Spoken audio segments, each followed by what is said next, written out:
Sejam muito bem-vindos a mais um podcast Afia Dermato Papers. Aqui discutimos tudo sobre dermatologia. Eu sou Cláudia Ferraz. Eu sou Perla Gomes. E o assunto de hoje é discussão sobre o Guideline alemão de 2023 sobre o diagnóstico e tratamento da esclerodermia localizada.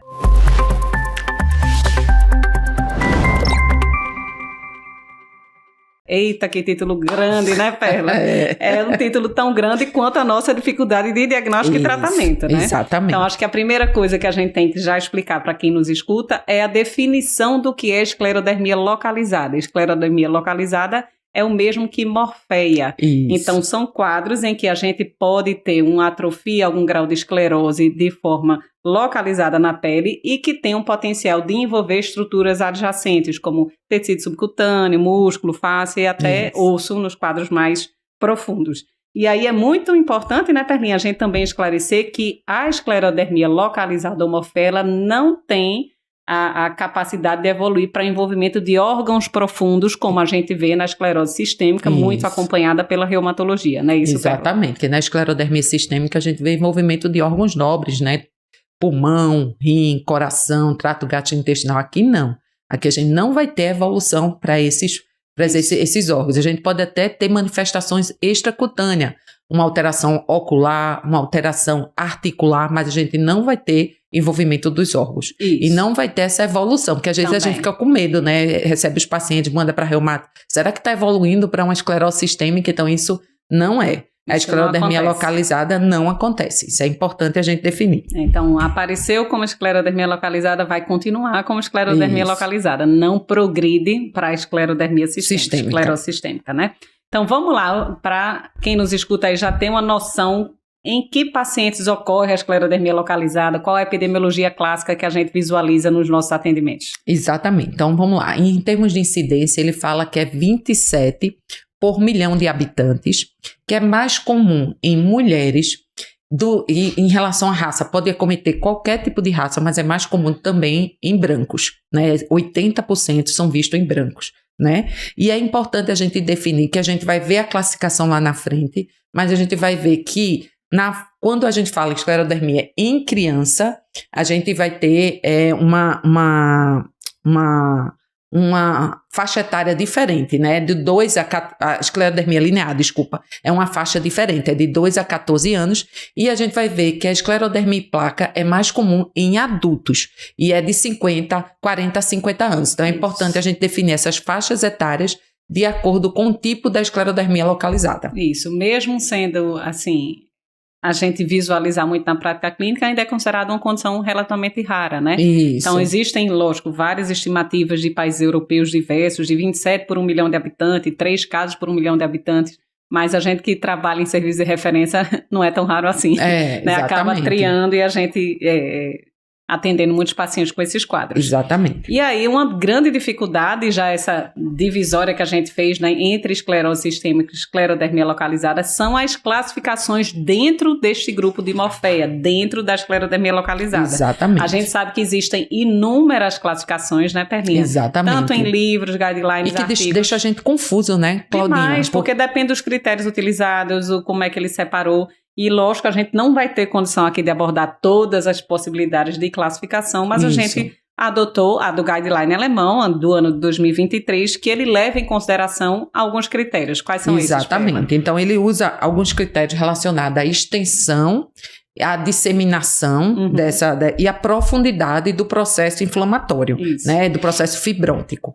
E aí ele classifica, é bem simples a classificação dele, porque ele bota assim, divide a esclerodermia localizada em limitada, numa esclerodermia do tipo generalizada, linear e mista. Então ele bota essa 4 classificações, que às vezes é confusa também, né, entender. Mas lembrando, tudo que a gente está falando hoje é de esclerodermia localizada, conhecido como morfeia, e ela pode ser limitada, do tipo generalizada ou linear, ou tipo mista. Então, a gente vai falar um pouquinho hoje de cada uma, né, Claudinha? Isso. Dar algumas dicasinhas para você entender como é que a gente classifica, mas é tudo esclerodermia localizada. Isso. Né? No final, tudo morfeia. O nome não ajuda. Esclerodermia localizada quer dizer que ela é localizada na pele, mas não significa a extensão, gente. Por isso que às vezes dá nó quando a gente vai compreender, né? Localizada na pele. Isso. Na pele subcutânea, aquele envolvimento de superfície, né? Praticamente. Isso é bom porque ajuda na nossa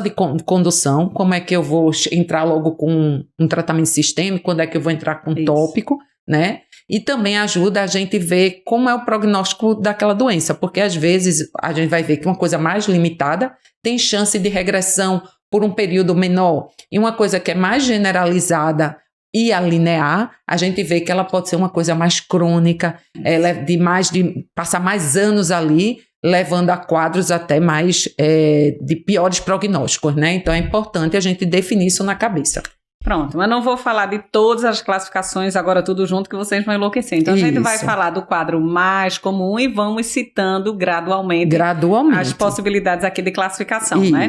Então, pensando no tipo mais comum, Perla, que é a esclerodermia localizada limitada. E parece redundante, mas mas é isso mesmo, localizada limitada. Então imaginem que são lesões mais limitadas, menos numerosas. Exatamente. Como é que a gente caracteriza então, a mais comum clínica? É a tipo em placa. É a Morphéia em placa, que a gente conhece. Clássica. É a Morphéia clássica. Trouxe até uma figurinha aí, né? Então, essa Morphéia em placa, ela se caracteriza normalmente por placas.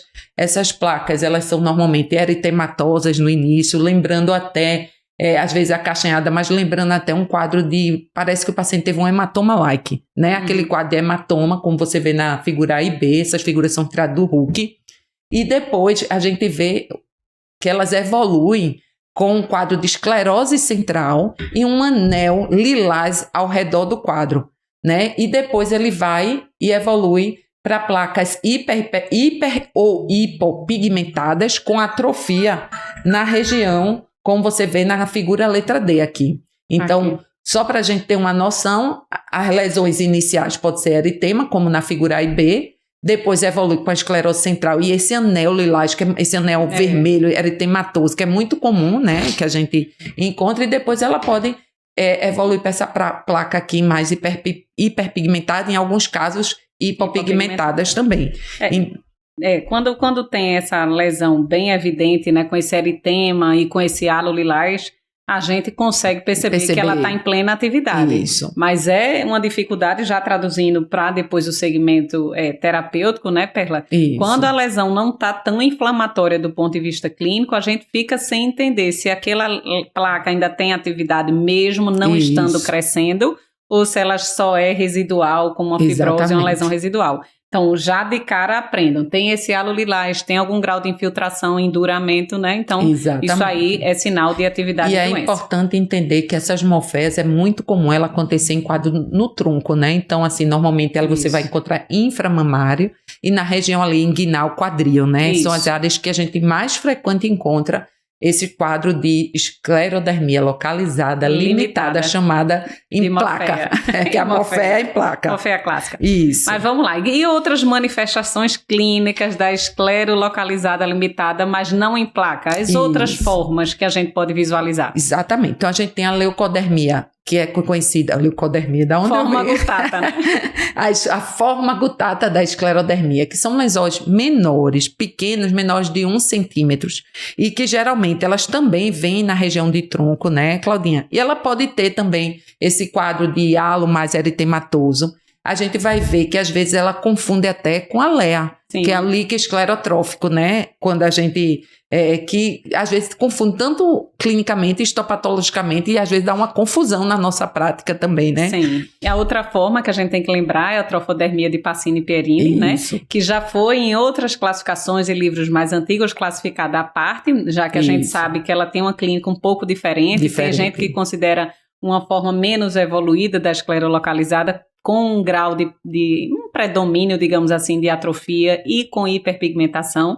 Então, na prática, a gente vê grandes máculas e placas com essa depressão central muito característica, predomina em tronco, raiz de membros, né? E não tem aquela perda da prega, né? Que a gente vê na esclerose, porque ela tem mais atrofia do que esclerose, né? Então, você vê mais aquele rebaixamento do que um enduramento da pele. Exatamente. E tem gente que considera que já é uma forma tardia não esclerótica da esclerodermia, tem gente que acha que é uma forma mais precoce, que não progrediu, enfim. mas está nesse espectro todo das formas de esclerodermia localizada limitada. E cada vez mais isso está nas classificações. Vocês vão ver isso até na prova de TEC, quando for estudar no RUC, a atrofodermia cada vez mais estão colocando. Eu acho que, na verdade, a gente vai estudar lá na frente que tudo é um espectro de uma mesma doença, né, Claudinha? Isso. E que por isso que fica tão confuso, às vezes, a classificação. Mas eu acho que, no final, vai ser espectro da esclerodermia mesmo. Ainda temos, nessas formas localizadas, a famosa